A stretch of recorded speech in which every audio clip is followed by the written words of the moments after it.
No, you don't need the. I'm doing this my way. He a legend, he a legend, he a legend. He a legend, he a legend, he a legend. Talking on it though, then He a you can't bring it legend. up later. Welcome to the league, to the league, to the league, to the league, to the league of items. Welcome to the league, to the league, to the league, to the league, to the league of items. What's up, everybody? It's Pikel with League of Items, and in today's video we're going to talk about how to win in 2024, the new meta, the new patch. I've watched some of the games from this week, this opening weekend, and I don't think that we're seeing the best quality League of Legends out of the LEC, but you know, it's not that surprising because it's not the best region in the world. There's a lot of parity, and that was kind of reflected in my tier list. I only think that G2 and I'm only really convinced about G2. Fnatic and Carmine Corp are two teams that I believe in the long-term talent of those players. So we'll see how that ends up playing out. Carmine Corp is playing right now. Not sure how that game is going. But the goal of these videos isn't to say, you know, this team's gonna go undefeated. It's like, you know, these players are good or maybe underrated. In general, this is how I view the teams, and it's funny because I can always count on my videos that get the most views to have some of the most stupid comments or just worthless comments. So first up, first stupid comment that brings nothing to the conversation. This list is not good, like not even a little. Thank you. Very insightful. Thank you for your opinion. That was great. Next up, we have Cloud9 in the same tier as G2 and Damwon is an insult to the entire league community. Interesting. Very interesting. Then we had some nice comments. But then this one, right before I was going to make this video, another person commented, and this one kind of got under my skin a little bit because I just think it's so stupid. Like, the person must have never watched a video of mine before. They say, you're putting KT in D tier when they have Deft, Beryl, and BDD, who are all top contenders in the world of all time in their respective roles. And then Piosik, who literally just came off a dog blank team, hard smurfing every single game. This list is whack AF just from that. What a great comment. KT within the LCK would be a top 5 team at the very least, based on the player's potential without question. So they're automatically better than any NA team, based on what? Doesn't mention that. And the majority of the LEC. The funny thing is that if you look at my track record, if you look at what I've said about those players in the past that are on KT Roster, if you look at the tier list that's literally in front of this person when they're making that comment, I have KT Roster in front of the majority of the LEC. I have them as my 6th ranked LCK team, and this person's crying because I have them 6th instead of 5th, and because I put C9 ahead of them. And it's very easy for me to explain why I do these kinds of things, because people have been watching these videos over the past, you know, couple of years, and it's been multiple years at this point. You know that a lot of what I talk about is based off of the tier betting differential, the tier differential betting, where I basically rank these teams how I think they, like, based off of how I think the money lines are going to come out. And it's very easy to backtest this kind of information because you say, okay, well, if KT Roster is in the D tier and they're playing against Damwon, you know, what should that money line look like? So anyone who thinks that I was wrong in my previous video, you let me know. Do you think that it should be close to even? If it's close to even, they should be in the same tier. If Damwon is going to be favored, they should be like a higher tier. If Damwon should be the underdogs, it'll be lower. And if they are a big favorite or a big underdog, it'll move further and further and further. So I have it as a 2-tier separation because I think that Damwon is pretty considerably better than KT Roster. Maybe not immediately in the first time that any of these teams play. Like, maybe it's not going to make sense after the first week of games. But when you come back to this type of video 4 months from now, 5 months from now, or at the World Championship, I'm pretty sure that I'm going to be right. And you should be pretty sure that you're right too. The difference is that I put out my tier list for everyone to see, and you just bash people in comments. So let's take a look. Damwon is playing KT Roster in the first week of the LCK.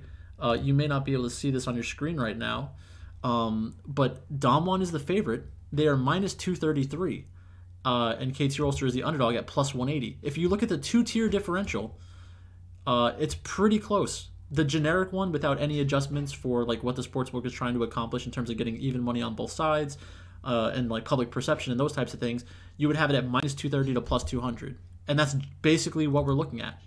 So I'm pretty good at like locating these teams in the right areas. So the problem with this is that, you know, unless it's an international tournament, we're not going to be able to see Cloud9 against KT Rolster, see which team would be the favorite, which team would be the underdog. So there's no way for us to prove to one another that one is right and one is wrong. If we get to Worlds and KT Rolster in there and Cloud9 is there, I think that KT Rolster would probably be a favorite because of the public perception. That's a betting opportunity for a person like me because I think that Cloud9 is a better team. The person that's making the comment in the video, they would never be able to make money off of that type of match because they have this idea that all Korean teams are better than all North American teams for the most part, and maybe that's not a fair comment to make about how they look at the world. But you know, I can take this even a step further. My response to him was basically going to be, yeah, I think that KT Rolster is like the 5th or 6th best team in the LCK, but I also just like the players on C9 better for this year. Like if you go 1-to-1, does KT Rolster have a better pedigree? Have those players performed at higher levels in the past? Yes. But if you ask me straight up this year, who would I rather have on my team, Jojo Pyun or BDD? I'd rather have Jojo Pyun. If you ask me, would I rather have Berserker, who is going into the prime of his career, versus Deft, who is not in the prime of his career anymore, who would I rather have? I'd rather have Berserker. And outside of the LCS, you know, maybe some people don't agree with me on that, but if you took a team like KT Rolster, who I think is the 5th or 6th best team in Korea, and you put them in the LPL, they're not even guaranteed to make the regional playoffs, let alone Worlds. Teams like World Elite, RNG, and the other teams that I have ranked ahead of them, it's not an easy path to the playoffs. Weibo Gaming, LNG, RNG, World Elite, they're all right there at the bottom of the table in the LPL because the LPL is stacked. There's so many good players and good teams in the LPL. We only get to see, you know, between 4 to 6 of them a year based off like MSI, other international tournaments and stuff like that. It really distorts how people look at the strength of these teams. And I'm not saying that Cloud9 would definitely make the regional playoffs, but I think they're like a lock to make it to the World Championship. And what's going to happen with a tier list like this is I'm going to be able to identify G2 or Cloud9 as potential betting opportunities in a best of 1 or a best of 3, best of 5 against these Eastern teams because I realize that the difference between them is not as big as what this person would have you think. So that's enough about that. You know, close to 1,000 views on that video. That's pretty cool. You know, I must be doing something right if people want to watch and hear my opinion. And maybe a lot of them are just raging. But I have a pretty good track record. I talked about Suning when they made their run at Worlds. I talked about DRX when they won the World Championship. I can identify these types of teams because I'm not looking for the same things that you're looking for. So if you want to, you know, be ahead of the curve, make some money, you know, maybe watch. Maybe just learn something. Maybe just look at it a different way. And maybe I'm right, maybe I'm wrong, but you'll learn something regardless. So now let's talk about the state of League, the way that it is right now. So the way that I look at League is that you should be preparing for as many projectable situations as possible. So within the first 5 or 6 minutes of the game, there aren't that many variables that your entire team is going to be screwed at the 5 or 6 minute mark.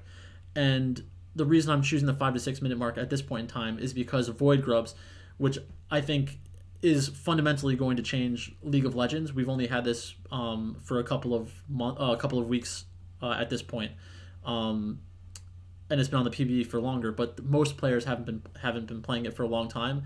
I think that if you compare the potential advantages of getting Void Grubs, 2 stacks of Void Grubs, or getting all 5/6 Void Grubs camps, you get a very good buff that helps you push towers.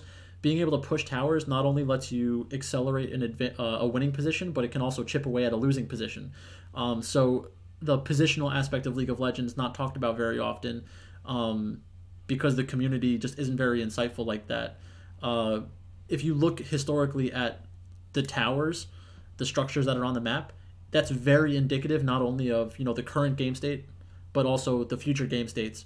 If I have a 2 or 3 tower advantage, I'm probably going to win the game because I control more of the map and I have access to more opportunities to just make gold, because I can go into your jungle and get gold more easily. But one thing I was going to do in this video, but it's probably just not worth getting too much into the weeds on it because there are so many variables. That's what speaks to the strength of Void Grubs even more. Every single game, Void Grubs will be on the Rift. Dragon will always be on the Rift, but you never know which dragon you're going to get. So you can't draft a team composition based off of the dragons that might hit the map, but you can draft team compositions that are strong at the 5 to 6 minute mark to get that first Grubs camp, which is going to give you additional power for the next 4 minutes to maybe push that advantage and really swing a game. So I'm just going to read through some of what I wrote down. So Void Grubs are definitively more impactful throughout the game than one stack of a dragon buff, because that's really the decision that you're making at the 5 minute mark is, do I want one stack of a Cloud Drake or one stack of an Infernal Drake, or do I want Void Grubs? You should probably always be taking Void Grubs in that scenario. And the reason is because if I go into the game knowing that I want to contest Void Grubs or play around Void Grubs, I can have my players rearrange themselves on the map. I can have bot lane recall and send up additional resources to Void Grubs, take Void Grubs faster, and then maybe I send bot lane back bot, maybe I send my mid laner bot and I have my bot laner catch the mid wave. There are a bunch of different options. Or you could take your bot lane and maybe attack the top laner, try to put some damage onto the top tower. These are the kinds of things that we might see when people learn more about Void Grubs, especially after the second time that Void Grubs spawns, because it's probably correct to draft a strong top laner that either has very good wave clear, so that you could push waves, or a top laner that is going to be more impactful in a Void Grubs fight. Like today I saw, I think it was Team Heretics pick Gnar.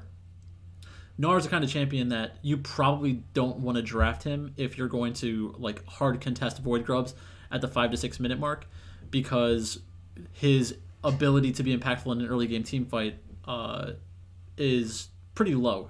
He doesn't have access to his ultimate. Nobody has access to their ultimate, but he also doesn't have access to Mega Gnar on command. It kind of comes down to managing rage, which is more difficult even earlier in the game.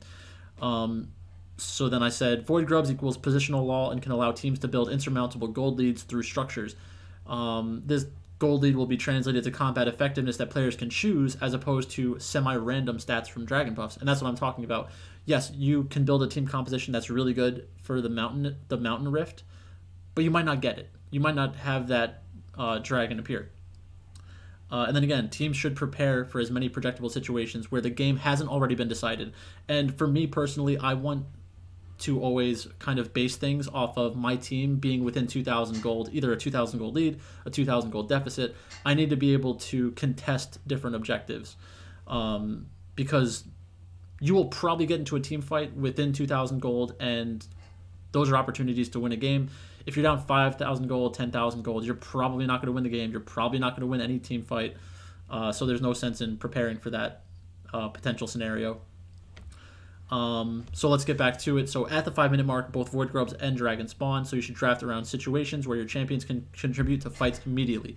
So if you know that Void Grubs is spawning at the 5 minute mark, you could be, shoving bot, recalling around the 4:30 mark, and then reassessing the situation. Do I want to send my bot lane and the support back down bot? Do I want to have them roam top, contest Void Grubs, and then reassess the situation again and put my team back into a laning state? The other thing is that you could send bot lane top, get Void Grubs, unless the other team is ready for that type of trade. you will potentially get the first dragon as well. No, you might have like your camps might be respawning around that time, so maybe you want to farm out some of that and not go immediately to dragon. But if you're a jungler, you respawn around the 415 to 430 mark. Bot lane does the same thing. Everybody goes up to the top side of the map, pushes out ward coverage a little bit into the enemy jungle on the top side of the map, and then you back off onto Void Grubs, and then you get your camps, take your entire jungle down towards dragon, and then maybe contest dragon as well. Like, that seems like a good starting point. Like, when you're creating a game plan for League of Legends, it shouldn't be, oh, it's 4 minutes, I need to do this, I need to do that. But going into the game with having that as your baseline, you could say, okay, well, actually, in the first four minutes of the game, we died twice, and they've already backed. They might be roaming up to Void Grubs. We can't really contest Void Grubs. Maybe we should push out bot. Maybe we should trade for a dragon instead.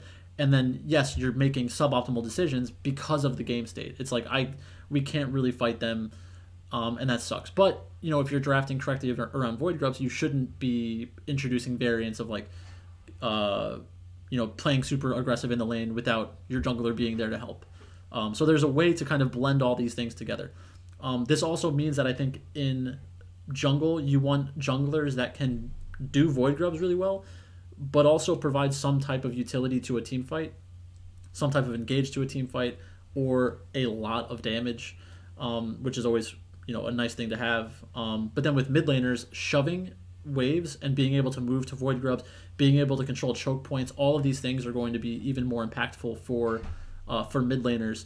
And you might not see teams doing this in the beginning of the season. This might not be something that they're immediately looking to do, but once you see a good team do it, and it becomes clear that this is something they continuously do over and over again, other teams will pick up that strategy, and we'll probably see it become more popular. What I've noticed so far is teams aren't taking it on spawn. They're really looking closer to the 6 minute mark. So I think the real question is, if you do not spike as hard as the enemy team at the 6 minute mark, or at the level 6 mark, you should probably be looking to look for an opportunity to get Void Grubs level 4, level 5 around the 5 minute mark, because their ultimates and that power spike hasn't happened yet. Otherwise, you know, stay away. If the other team is going to spike really hard at level 6, you probably want to stay away. But if it gets to the 6 minute mark, 7 minute mark, you know, it's less threatening. Void Grubs will only spawn twice if you take it before the 9:45 mark. I think I read that earlier today, which is interesting. So you definitely want to try to do that within the first 10 minutes of the game. Void Grubs it just seems really ridiculous. Like, being able to get, you know, 5 or 6 stacks of Touch of the Void, which also gives you Hunger of the Void, and is going to spawn those minions that also attack structures. Like, that's kind of crazy to me. And think about it from the perspective, if you draft a really good early game team composition and you guarantee yourself all the Void Grubs basically, and then you do like a 4-1, like, that could actually be a realistic win condition. And that'll bring some different styles to the game, which is always fun to watch. Because if you're, you know, not as good as the enemy team, like if you're T1 and you're playing against, you know, Shopify Rebellion for some reason, like in just a random match, you're probably going to win that game regardless. So Shopify Rebellion, who will probably lose that game, shouldn't be looking to play straight up League of Legends with T1. Try to do something like hard contest every Void Grubs, just play like insane people, and then maybe split push. Like, maybe that's a way that they could actually win a game. And again, you know, a lot of people probably aren't thinking like that right now, but that's kind of what I do. I just look at the game, and I think, you know, what's a different play style that other people aren't utilizing right now that might actually help. So we'll see. I mean, G2 has been putting a high priority on Void Grubs so far this year, and I think that it's because you can carve out a 2,000 gold lead before the 20-minute mark pretty easily if you get 5 or 6 stacks of Touch of the Void. And those are the types of edges that you should be looking for, because obviously 20-minute mark, then Baron comes on the map. Between 20 to 24 minutes, you want to take that Baron, you're going to get another couple thousand gold lead. If you have, you know, between 2 to 5,000 gold lead at 20 minutes, you should be converting that game, a very high percentage of the time. So that's really all I have. I think that's going to be the focal point for League of Legends this year. I think it's going to be based around Void Grubs, unless something fundamentally changes. Like if they literally change Void Grubs, then this isn't going to work. But that's the strategy that I'll be implementing into my own games, and I think that we should watch out in pro play, because if you see a pro team that's winning as underdogs and they're putting a high priority on Void Grubs, it's going to prove that it's broken. But like I said, that's all I've got for you today. I'll post some additional videos since all the leagues are coming back within the next week or two. I'll probably post individual region videos with tier lists that people can yell about, and then another global list probably, a week or two, or a couple weeks from now, because, that's really how long it takes for things to fundamentally change. But that's all I got for you. Thanks for watching, and I'll talk to you later.